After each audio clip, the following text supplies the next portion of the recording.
Hello students, and a very warm welcome to this explainer. I am absolutely thrilled to have you here with me today because we're going to unpack one of the most massive, most fundamental economic shifts in India's entire history. We are talking about the 1991 economic reforms. Honestly, if you want to understand how India transformed into the bustling, globally connected economy we see all around us today, this is exactly where the story starts.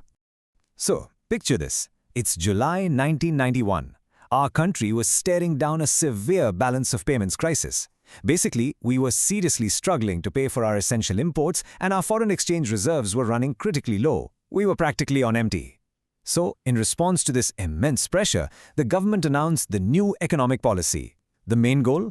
To remove barriers, completely open up the economy and create a highly competitive environment. Guys, this wasn't just some minor policy tweak, it was a total overhaul of how business would be done in India. All right, so here's our syllabus for today's explainer. First, the 1991 economic crisis. Second, from LPG to LPG. Third, explaining liberalization. Fourth, exploring privatization. And finally, tax and trade reforms. Keep your notepads handy because we've got some great exam pointers coming up. Let's dive into Section 1, the 1991 economic crisis, setting the stage. Before we can appreciate the solution, we really need to understand the problem. India urgently approached the World Bank and the International Monetary Fund, the IMF, for a massive bailout loan to manage our balance of payments crisis. But, as you know, money like that doesn't come for free. To secure this crucial loan, India had to agree to some strict structural conditions set by these international agencies. We had to promise to remove restrictions on our private sector, significantly reduce the government's role in many business areas, and slash trade restrictions to open up our economy. India agreed, and that very promise birthed the new economic policy. Moving right along to Section 2, from LQP to LPG, the paradigm shift. Okay, I need you to note down this critical comparison in your books. The new economic policy is broadly classified into two kinds of measures. On one side, we had stabilization measures. Think of these as the short-term medicine. They were designed to quickly correct the immediate weaknesses in the balance of payments and bring rising prices, or inflation, under control. On the flip side, we had structural reform measures. Now, this was the long-term fitness plan. These measures aimed at improving the overall efficiency of the whole economy and boosting our international competitiveness by removing all those old rigidities that were holding us back. Now, this next shift is something you absolutely must remember for your exams. The old restrictive policy was known as LQP. That stood for licensing for industries, quotas for industrialists, and permits for exports and imports. It was incredibly restrictive. But the 1991 reforms took LQP, tossed it out, and completely replaced it with LPG. Liberalization instead of licensing, privatization instead of quotas, and globalization instead of permits. LPG. It's a brilliant, highly memorable acronym shift. And just like you've seen straight out of your textbooks, these concepts are deeply connected. Liberalization, privatization, and globalization are the three supporting pillars that the entire structure of our new economic policy has rested on since 1991. They don't work in isolation. They support and drive the economy together. All right, let's zoom in on Section 3, explaining liberalization. Here is the exact definition you need to memorize. Liberalization refers directly to the removal of entry and growth restrictions on the private sector. The big takeaway here is that previously, if an entrepreneur wanted to start a new business or even just expand an existing one, they faced a literal mountain of government licenses and controls.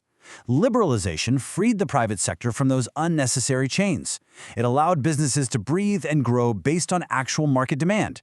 I mean, imagine having to get a government license just to manufacture 100 extra pairs of shoes in your own factory. Liberalization put an end to that whole nightmare. Time for Section 4. Exploring privatization. So, what exactly is it? Simply put, privatization means giving a much greater role to the private sector in the country's economic activities. By definition, it is the shedding of the ownership or management of a government-owned enterprise. Over the years, we've seen the government step back and dilute its state in several public enterprises, making way for private sector efficiency. But how does the government actually go about doing this? Well, privatization generally happens in two distinct ways. Definitely outline these in your notes. The first method is pretty straightforward, the direct transfer of ownership and management of public sector companies straight from the government to the private sector. The second method is known as disinvestment. This is when the government decides to sell off a part of the equity of public sector undertakings, or PSUs, to the general public. Now you might be asking, why hand over control in the first place? Well, it was a purely practical decision. The government realized that infusing private capital and sharp private managerial minds was exactly the shock to the system these PSUs needed to modernize. It was all about improving overall financial discipline and dramatically boosting performance. But it's important to note that the government didn't just sell everything off. They actively empowered the PSUs they kept. They granted special operational and managerial autonomy to specific profit-making enterprises, grouping them into special statuses known as Maharatnas, Navaratnas, and Mini-Ratnas.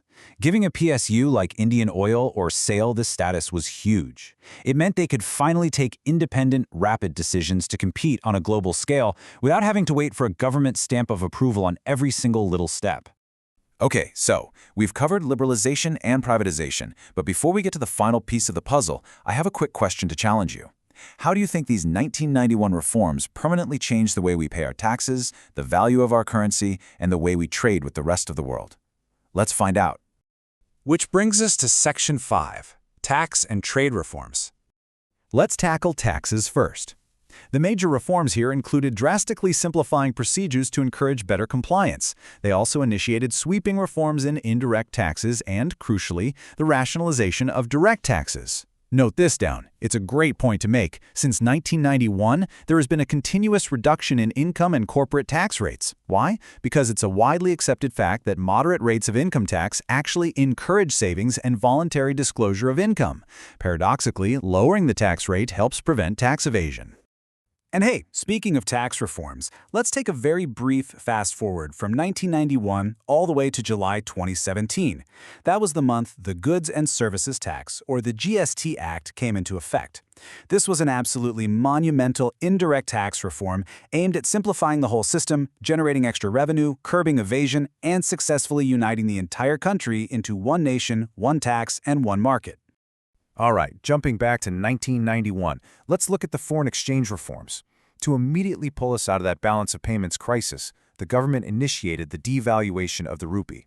This meant a deliberate reduction in the value of our domestic currency against foreign currencies. I know, it sounds a bit scary, but it was vital. A cheaper rupee instantly led to an increase in the inflow of foreign exchange. Furthermore, the government freed the exchange rate from direct control, allowing the market forces of demand and supply to finally determine its value. Finally, we have the trade and investment policy reforms. Prior to 1991, incredibly high tariffs acted like a massive fortress wall around our domestic industries. These reforms effectively tore that wall down. By slashing import duties and removing quantitative restrictions, Indian industries were exposed to the world. They were finally forced to step up, become highly efficient, and compete on a truly global stage. And that brings us to the end of our deep dive. You've seen exactly how LQP transformed into the powerhouse of LPG, how private businesses were finally free to grow, and how our entire system of taxes and trade was modernized. But before we wrap up, I want to leave you with a final provocative thought. If the 1991 reforms unlocked India's massive economic potential back then, what sectors of our country are waiting for their very own 1991 moment today? Think about it.